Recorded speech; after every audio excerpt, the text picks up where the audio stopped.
Состанок во државниот пензионерски дом во Скопски аеродром, посветен на проблемите со кои се соочуваат станарите. Дискусијата ја отвори управителот. Овој состанок го очекувавме подолго време и еве го добивме состанок.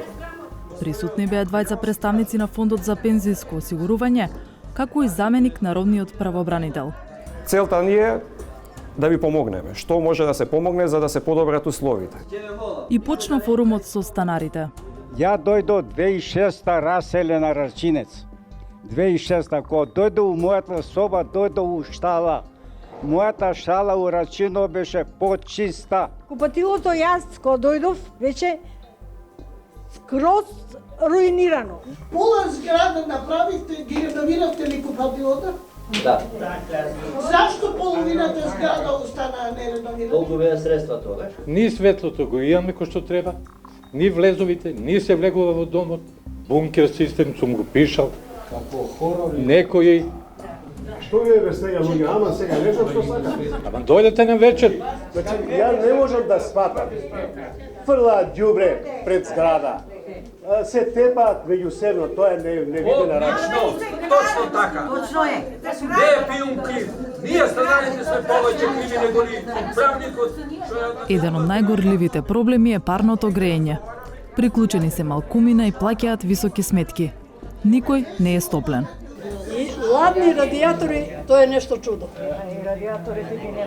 Не, ни цевки има, не ништо значи. Толку е, пуно е со ѓубре. Нашиот заеднички предлог е да побараме наплаќањето да биде по квадрат. За да може секој да си го овозможи да го користи, да го плати, да не го кошта скапо. Како во градот. Не знам сега. Не знам да ви кажам во моментов. Значи, На квадрат секаде се плаќа парно. на квадрат. Значи, Да ме набедуваме за некој работа што не се. Седнike. Ало.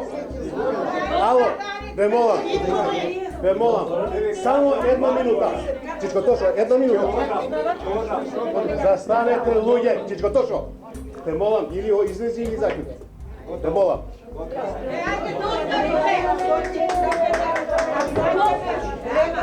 Состанокот заврши.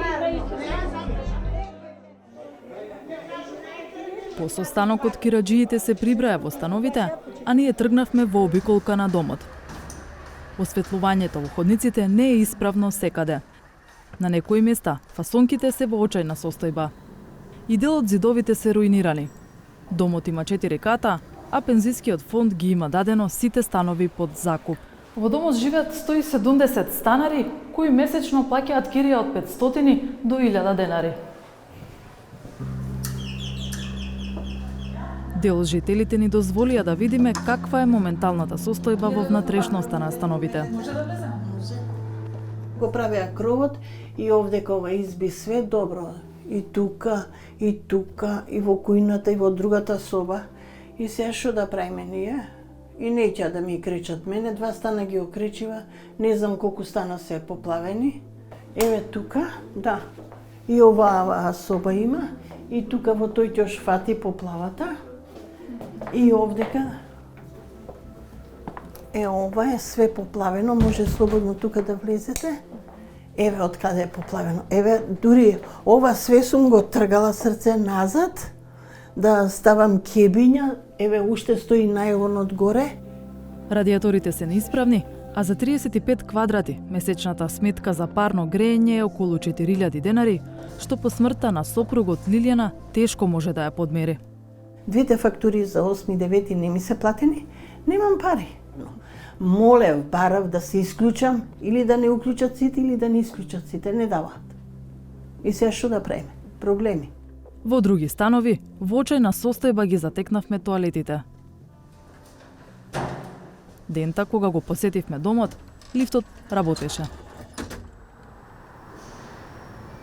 Услов да се добие стан под закуп во државен пензиски дом е кандидатот да нема месечна пензија поголема од 300 евра, како и да нема имот. Новиот управител на домот сака да наметне куќен ред, но вели дека принуден е да импровизира во секојдневното управување. Некои правила сепак се запишани во договорот за закуп. Таму е наведено дека собата ја примаш видена. значи видена, примена. Не мора да ја прими ако собата не му се допаѓа. А ако нема избор? Не, тоа е проблемот. Што луѓето немаат избор. Некои одбиваат, ама некои немаат избор и се принудени да го решаваат тоа. Затоа ве прашувам која е вашата визија? Значи мојата визија би била секој стан пред да некој се всели, значи да биде реновиран, искречено со светла, со струи, со сите тие додатни работи кои што треба за едно нормално живење. Ги комуницирате вие работи со ПИОМ? Да, ние сме нон-стоп, меѓутоа секој нема пари. И од фондот велат дека станарите своеволно прифаќаат да живеат во домот, но и дека се трудат да обезбедат основни услови за пристоен живот. Лани инвестирале во реконструкција на кровот, а тековно се бара чаре и за парното грење. Фондот во 2022 година спроведе постапка за реконструкција на мрежата во износ од 3 милиони и 100.000 денари, со што се надеваме дека овој проблем ќе биде надминат. Исто така, во соработка со Народниот правобранител, ќе оствариме средба со СМ Дистрибуција за изноѓање решение за наплата на грејењето по метар квадратен, со што дополнително ќе се намалат сметките за грејење. Освен пензионерскиот дом, повеќе деловни простори околу домот се на име на фондот за ПИОМ, од кои државата наплаќа кирии. Но средствата кои фондот ги добива од закупот на стамбениот и деловниот простор завршуваат во централниот буџет на фондот и тие не се наменски за пензионерските домови. За реновирање на пензионерските домови, фондот секоја година добива средства во буџетот, кои не се доволни за подетално реконструирање на пензионерските домови. заменик народниот правообранител вели дека становите треба да ги одржуваат кираџиите, но и дека никој не смее да ги дискриминира поради тоа што немаат друго место за живење. Очекува решение за парното грејење на состанокот со СМ, но и за сите други проблеми, за кои вели дека често ќе доаѓа да се информира и од самите станари. Што доколку работите не се променат во скоро време?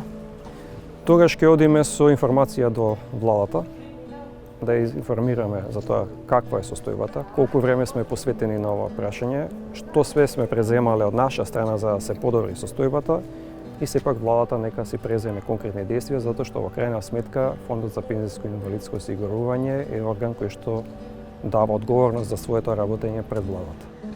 Ова е еден од 14 пензионерски домови широм државата со кои стопанисува пензискиот фонд.